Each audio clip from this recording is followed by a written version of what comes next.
روس اور یوکرین کے درمیان جنگ جو فروری 2014 میں روسی فوجیوں کی بحث اور ریپبلک آف کرائمیا پر خفیہ حملے سے شروع ہوئی تھی۔ تنازع اپریل 2014 میں پھیل گیا جب رشینز اور پراکسی فورسز نے یوکرین کے ڈونبس کے علاقے پر قبضہ کر لیا۔ نومبر 2013 سے فروری 2014 کے آخر تک مظاہرین کیف کے میدان نیزلہنوسٹی پر مظاہروں کے سلسلے میں جمع ہوئے۔ ان مظاہروں میں کئی الگ الگ مراحل شامل تھے جن کا اختتام پریس کی برطرفی پر ہوا۔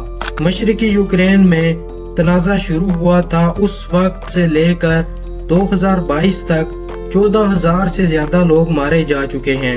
8 سالوں کے دوران یوکرین کی حکومتی افواج نے ڈونیٹسک اور لوہانسک کے 2 بھاری صنعتی علاقوں پر کنٹرول کے لیے روسی حمایت یافتہ علیحدگی پسندوں کا مقابلہ کیا۔ 2014 اور 2015 میں شدید لڑائی کا اختتام خطوں کے 1/3 رقبے کے ساتھ ہوا، جس کا سب سے زیادہ شہری حصہ، جس پر 2 روسی پراکسی سٹیٹلٹس خود بیان کرتا ڈونیٹسک اور لوہانسک عوامی جمہوریہ کے قبضے میں تھے۔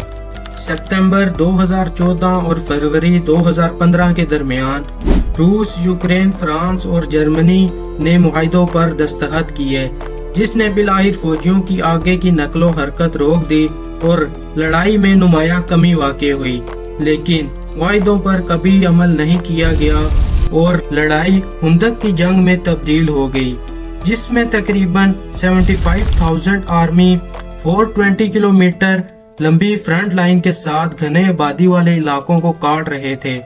جنگ نے علاقے کی معیشت اور بھاری صنعتوں کو تباہ کر دیا، لاکھوں لوگوں کو نقل مکانی پر مجبور کیا اور تنازع والے علاقے کو دنیا کے سب سے زیادہ کان سے آلودہ علاقوں میں تبدیل کر دیا۔ یوکرین کی سرحد کے قریب ڈنیوب ڈیلٹا میں ایک نہر سے روسی ڈرون کے ٹکڑے برآمد ہوئے ہیں۔ رومانیہ اور یوکرین کی سرحد کی لمبائی تقریباً 650 کلومیٹر ہے اور پچھلے 1 سال کے دوران اس کی سرزمین میں روسی ڈرون کے ٹکڑے بار بار آ چکے ہیں۔ رشیا نے یوکرین کے مشرق میں لاجسٹکس کے ایک اہم مرکز پوکروسک قصبے میں تقریباً 80% اہم انفراسٹرکچر کو ناک آؤٹ کر دیا ہے، کیونکہ روسی فوجی آہستہ آہستہ آگے بڑھ رہے ہیں۔ پوکروسک کی ملٹری ایڈمنسٹریشن کے سربراہ نے کہا کہ روسی افواج قصبے سے تقریباً 7 کلومیٹر دور ہے۔ 2019 میں 110 سے زائد یوکرینی فوجی اس تنازع میں مارے گئے تھے۔ مئی 2019 میں منتخب یوکرینی صدر زیلنسکی نے ڈونبس میں جنگ ختم کرنے کا وعدہ کرتے ہوئے عہدہ سنبھالا۔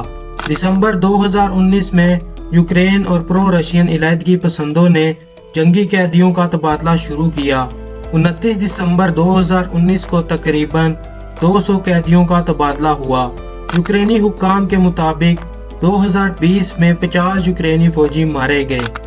مارچ سے اپریل 2021 تک روس نے سرحد کے قریب ایک بڑی فوجی تیاری شروع کی۔ اس کے بعد رشیا اور بیلاروس میں اکتوبر 2021 سے فروری 2022 کے درمیان دوسری بڑی تعمیر ہوئی۔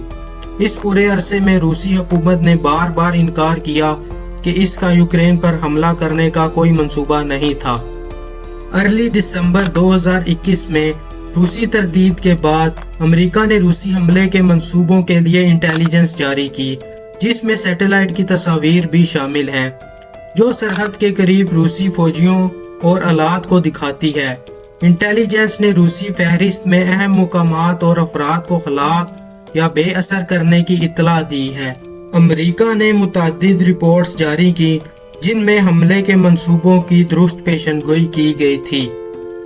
یوکرین پر روسی حملہ 24 فروری 2022 کی صبح شروع ہوا جب پیوٹن نے خصوصی فوجی آپریشن کا اعلان کیا۔ منٹوں بعد میزائل اور فضائی حملے پورے یوکرین میں ہوئے اور پھر فوراً بعد متعدد محاذوں پر ایک بڑا زمینی حملہ ہوا۔ یوکرینی پریزیڈنٹ زیلنسکی نے 18 سے 60 سال کے درمیان کے تمام مرد یوکرینی شہریوں کو عام طور پر متحرک کرنے کا اعلان کیا۔ یوکرینی افواج نے اگست 2022 میں جنوب میں جوابی کارروائیاں شروع کی اور ستمبر 2022 میں شمال مشرق میں 30 ستمبر کو روس نے یوکرین کے 4 اوبلاستوں پر قبضہ کر لیا جو اس نے حملے کے دوران جزوی طور پر فتح کر لیے تھے۔ اس الحاق کو عام طور پر دنیا کے ممالک نے تسلیم نہیں کیا اور اس کی مذمت کی۔ اگست 2023 تک یوکرین پر روسی حملے کے دوران ہلاک یا زخمی ہونے والے روسی اور یوکرینی فوجیوں کی کل تعداد تقریباً 5 لاکھ تھی۔ نومبر 2023 میں اقوام متحدہ نے کہا کہ یوکرین پر روسی حملے کے دوران 10,000 سے زیادہ شہری مارے گئے تھے۔ اقوام متحدہ نے ہونے والی اموات کی وجہ روس کے طویل فاصلے تک مار کرنے والے میزائلوں کے استعمال اور لاوارث آرڈیننس کے دھماکوں کو قرار دیا۔ امریکی انٹیلیجنس کے مطابق دسمبر 2023 تک روس نے 3,60,000 فوجیوں میں سے 3,15,000 کو کھو دیا تھا۔ دسمبر 2023 اور مئی 2024 کے درمیان روس کا اندازہ لگایا گیا کہ اس نے اپنے ڈرون اور میزائل حملوں میں اضافہ کیا ہے، جس سے زیادہ مار کرنے والے ہتھیار جیسے کہ بیلسٹک میزائل شامل ہیں۔ اسی اقدام سے یوکرین کی افواج و گولہ بارود کی کمی دیکھی گئی، خاص طور پر پیٹریوٹ سسٹم جو کہ اس طرح کے حملوں کے خلاف اس کا بہترین دفاع رہے ہیں۔